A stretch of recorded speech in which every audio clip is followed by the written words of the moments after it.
प्रिय भक्तों, आज के इस पावन सोमवार व्रत कथा में आप सभी का स्वागत है। कहा जाता है कि जो भक्त सच्चे मन से भगवान शिव और माता पार्वती की आराधना करता है, उसके जीवन के सभी दुख, बाधाएं और कष्ट धीरे धीरे समाप्त होने लगते हैं। सोमवार का व्रत केवल एक उपवास नहीं, बल्कि श्रद्धा, विश्वास और भक्ति का प्रतीक माना गया है।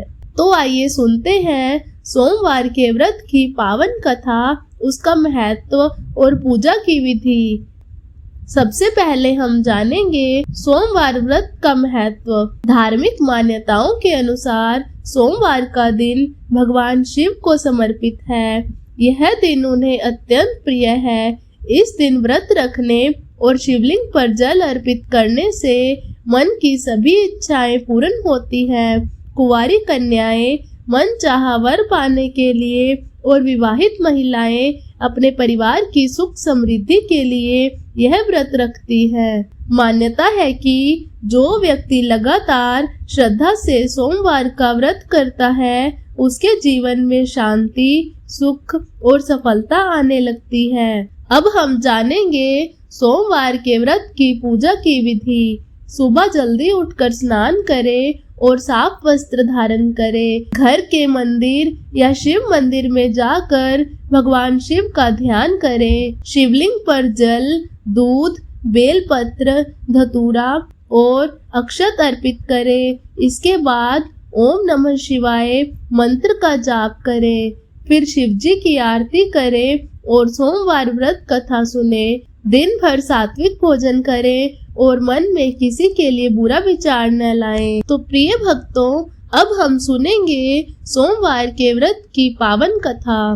प्राचीन समय में एक नगर में एक बहुत ही धनवान साहूकार रहता था। उसके पास धन दौलत, मान सम्मान और सुख सुविधाओं की कोई कमी नहीं थी, लेकिन संतान न होने के कारण वह और उसकी पत्नी हमेशा दुखी रहते थे।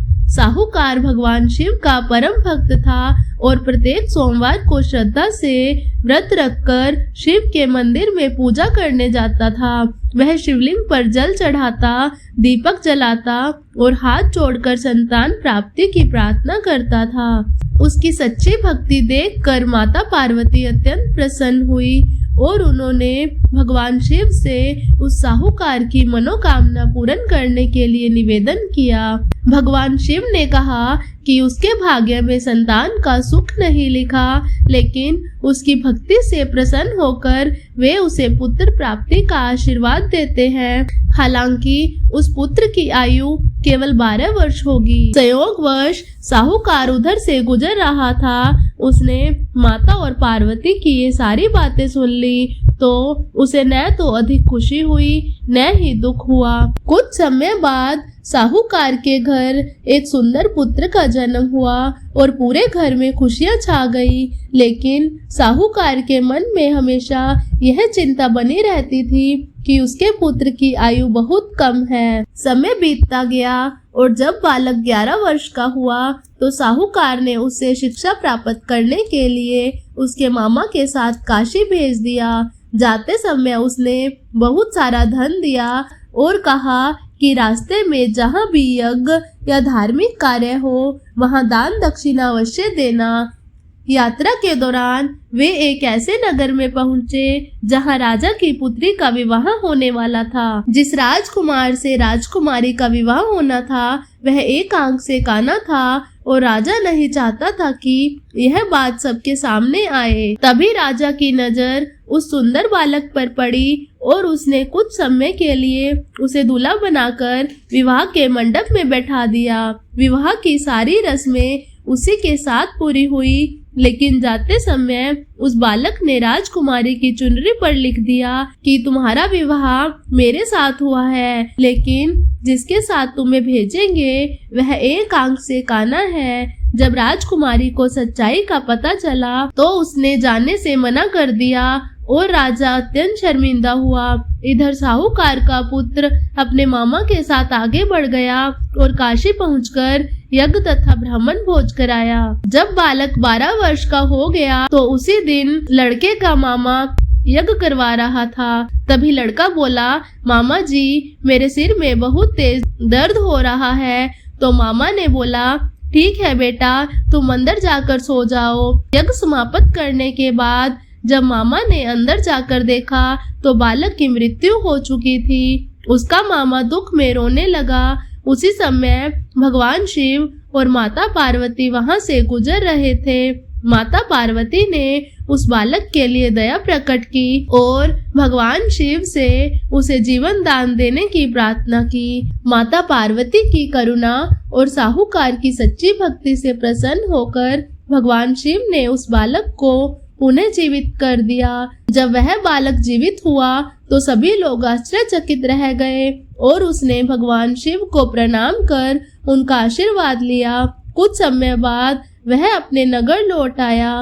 राजा ने अपनी पुत्री का विवाह उसी बालक के साथ कर दिया और साहूकार तथा उसकी पत्नी अपने पुत्र को जीवित देखकर भावुक हो उठे। उन्होंने भगवान शिव का धन्यवाद किया और जीवन भर श्रद्धा से सोमवार का व्रत करने का संकल्प किया। इस कथा से हमें यही सीख मिलती है कि सच्चे मन से की गई भक्ति कभी व्यर्थ नहीं जाती। भगवान शिव अपने भक्तों की पुकार अवश्य सुनते हैं और उचित समय आने पर उनकी सभी मनोकामनाएं पूर्ण करते हैं। इसलिए जो भी भक्त श्रद्धा, विश्वास और नियम पूर्वक सोमवार का व्रत करता है उसके जीवन में सुख, शांति और समृद्धि का आगमन होता है। हर हर महादेव। आरती श्री त्रिगुण शिव जी।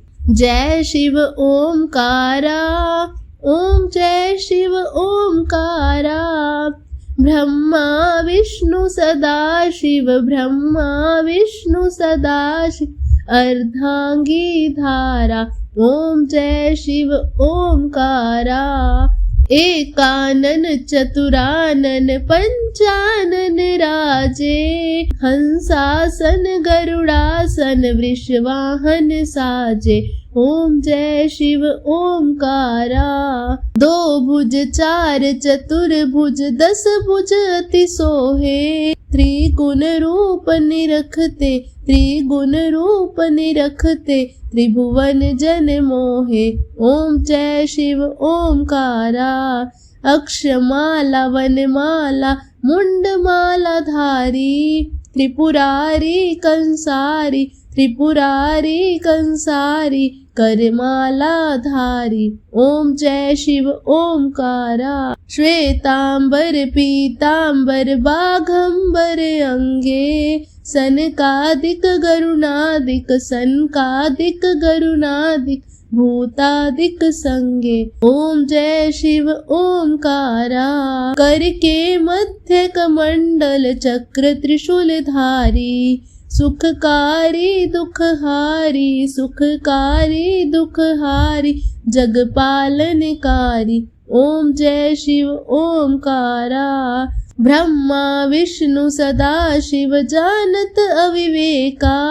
प्रणवाक्षर में शोभित, प्रणवाक्षर में शोभित। ये तीनों एका। ओम जय शिव ओमकारा। त्रिगुण स्वामी जी की आरती जो कोई नर गावे। कहत शिवानंद स्वामी सुख संपत्ति पावे। ओम जय शिव ओमकारा।